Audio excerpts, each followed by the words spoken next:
مسیر درست تصمیم دینام شاهین همراه با ذکر 2 تا نکته طلایی که اگه اون 2 تا نکته رو ندونی دست به این ماشین بزنی قطعا تصمیم یا ریش میشه یا میپکه یا حداقلش صدای اضافه رو داری که اگه ریشیش بشه امکان داره بره زیر تای ماشین تایمم رد بکنه. با من همراه باش.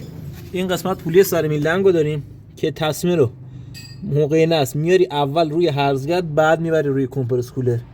من خیلی دیدم که بچه‌ها مستقیم از روی پولی سر میلنگ میرن روی کمپرس کولر بعد میرن سر هرزگرد. اینجوری تصمیمتون جا میره، یه مقدار سفت ولی جا میره.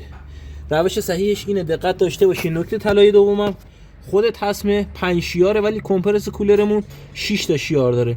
شیار اضافه رو خالی رو به سمت بیرون بندازی، یعنی تصمیم رو به سمت خود کمپرس کولر بندازی. شیار بیرونی همیشه خالی بمونه، در غیر این صورت تصمیمتون رو به بیرون هدایت میشه و ریشیش میشه.